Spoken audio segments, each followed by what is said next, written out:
How's it going, guys? It's Mithril Blue, and I just want to welcome you to another episode of Mithril Mondays. I hope everybody had a good week.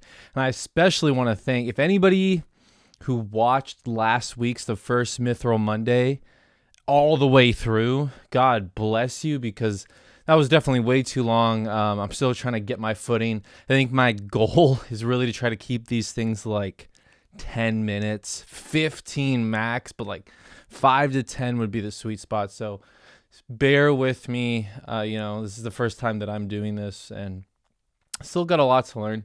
But also, like, I think last week I was trying to get my bearings and all that. But anyways, so for this week, one thing I was actually reading today, that something I've read before, and I remember the last time I read this story, I kind of had this big, I don't know, call it a revelation or eureka or big like aha moment that I definitely have forgotten about since the last time. I don't know, it's probably been at least like 6+ months since I've read this story, but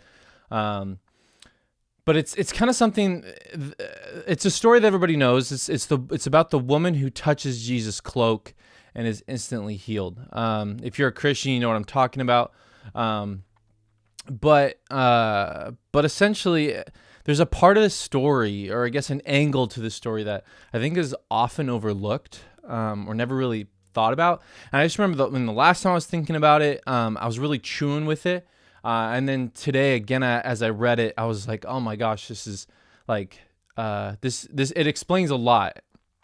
So for those of you who aren't really familiar with the story, essentially it's a story in the Bible. I was reading through Mark chapter 5. I'll put the exact place down below for anybody who really cares about getting the exact reference or whatever. But essentially, Jesus is he's in a city. Somebody's like, hey, my daughter's dying. Can you come heal her? And at this point, like, Jesus has been doing miracles, like people have been seeing crazy stuff. And so pretty much anytime, even when he goes out, like anywhere he goes, there's a crowd following, like a massive crowd following him, such that people will go all the way out into the wilderness, kind of middle of nowhere, to follow him. And it was actually really difficult for him to get into cities because just these massive crowds would just follow him everywhere. And so he was in this city. He's on his way to go to the house of the girl, or of the girl who's dying, the little girl who's dying. And on the way, he's just like, he's bombarded with crowds. People are kind of, think if like freaking Tupac or Drake is like just walking through Sherwood, Oregon, right? Like, and he's just on a stroll. Like, people are going to be mobbing him, right? And so you got all these people bumping into him, and there's this woman who had been hemorrhaging. There's not a lot of details, but some translations say she's been bleeding for like 20+ years nonstop. The translation I was reading today says she had been hemorrhaging. She tried to go all these different physicians, spent all of her money, all of her wealth to try to be healed, and still wasn't. And if anything, it had gotten worse. And so, she's pretty much hopeless at this point, but she hears about this Jesus guy. And what's so cool about this story is, for the Jewish culture, if a woman is bleeding, she is unclean. And so there's a ceremonial process you have to go through to be made to be purified, whatever, basically to be made clean, so that way you can participate in regular, social things. And part of that's actually just like cleanliness, especially back then. This is like, 30 AD, like back then, cleanliness, it was definitely like a big thing. You got disease and all that stuff. Anyways, so essentially, for her to really be in the crowd, two, to intentionally touch someone like Jesus, who at this point is seen, at least by society, as someone pretty important, like that would be a big like that's a huge no-no. That's pretty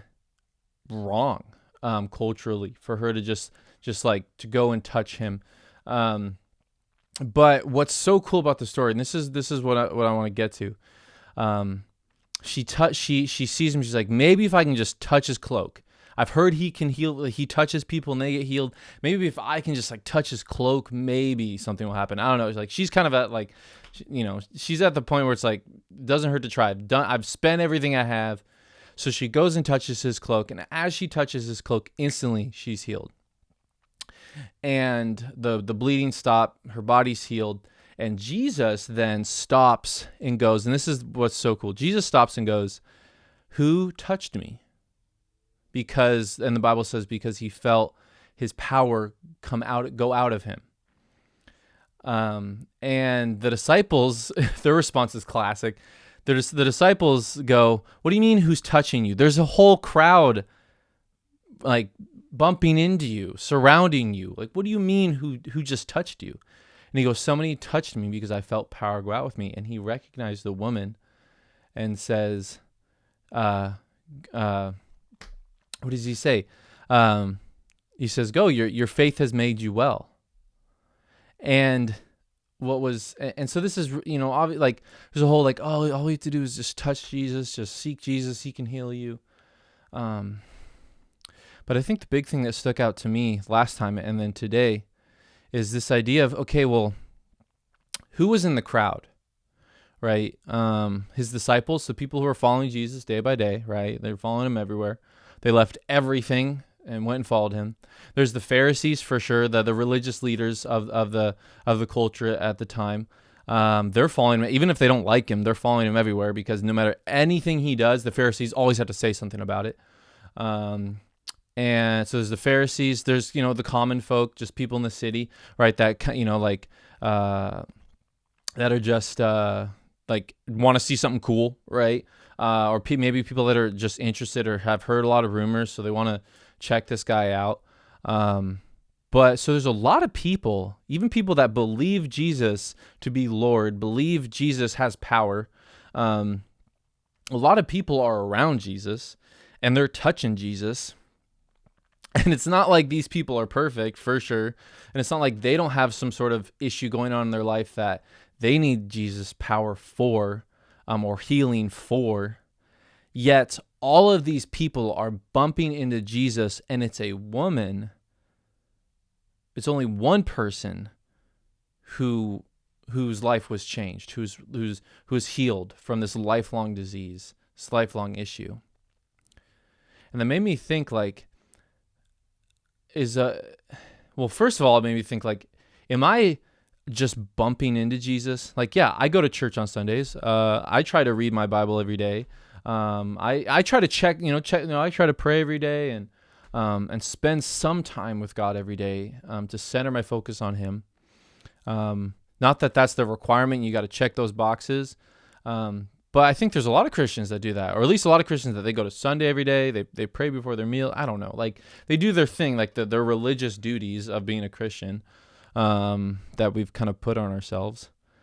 And yet there's a lot of brokenness still in the church, in my life. I've experienced a lot of growth and change in my life, but what about the Christians that say they know Jesus, but yet have very little love to give to people, or the Christians who read their Bible every day, and yet they're like the most condemning people, at least in America. They say they go to Sunday every day, they pray every day, and yet people don't see Jesus in them, or don't experience Jesus when they interact with them. And it made me think, how many Christians in the church in general today are simply just bumping into Jesus, and how possible it is for us to spend plenty of time knocking elbows, standing next to Jesus, like being around Jesus, touching Jesus, hanging out with Jesus, and yet not experience his power, his love, his glory. And I think that's the big issue we see today, with like people claiming Jesus, claiming Christ follower, but yet looking nothing like Jesus to the world. Um, there's a famous quote from Gandhi: "I love your Jesus, but I hate your Christians." Right? Like, and Jesus even says himself, "You call me Lord, yet you do not do what I say."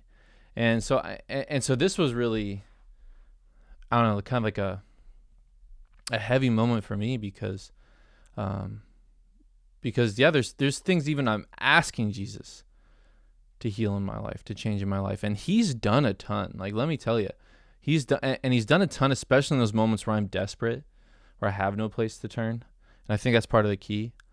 Um, but how often do I then get back out of that once everything's good now, and and then I spend months. I've spent.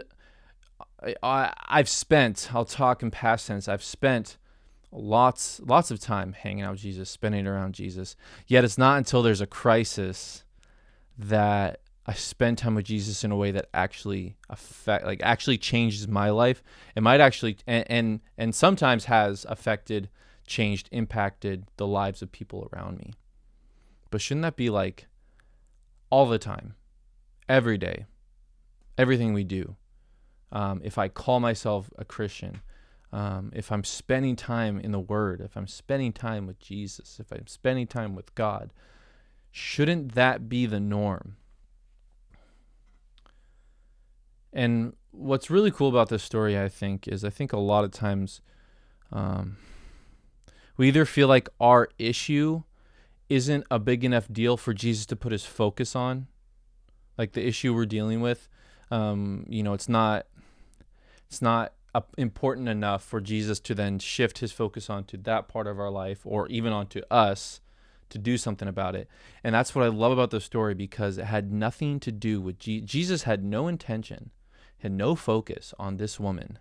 He didn't even, I guess he knew because he's God, right? And so whatever, but his intention was to go to this other person who needed his healing.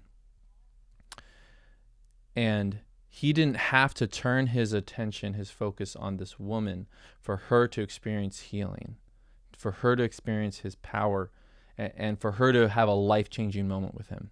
And I think that is like that's big news for me, because that means that even the little things, all it actually takes is my intention of hope and faith to touch Jesus, to reach out to him. That's what it takes to experience his power and his healing. It's not like, okay, Jesus, just whenever you get a second, like, okay, God, just when, if you feel like this part of my life is worth it for you to change, or do something about, like, but if not, like, I totally get it. It's, like, it's just my finances, like, I guess it's my fault for doing this and that. And, or man, like, I kind of just have this sickness, like, I have this anxiety, like, I know it has to do with me trusting you and me not being able to trust you. So I guess it's not that big of a deal for me to, like, really ask you to deal with it, to change it, because really it's really my fault. Or, we take away from we make things small, and sometimes they are small. Sometimes it is like a cold, or sometimes it is like, oh, I got a stomach issue, or something like that we don't feel like we can bother God with. But guess what? Jesus doesn't have to put all of his attention on us for us to be able to experience healing there. But I think God still cares enough to even in those little things, to, like, actually look at my daily cold and be like, and maybe, I don't know, but, like, maybe do something about that. But it's like, we don't know until we ask. We don't know until we seek him. We don't know until we, like, reach out, right? So anyways, I hope that was much shorter. It feels shorter. But that's kind of just what I'm thinking about this week. This is a Mithril Monday. So I hope you guys have a great rest of your week. Thanks again for watching. Yeah, take care.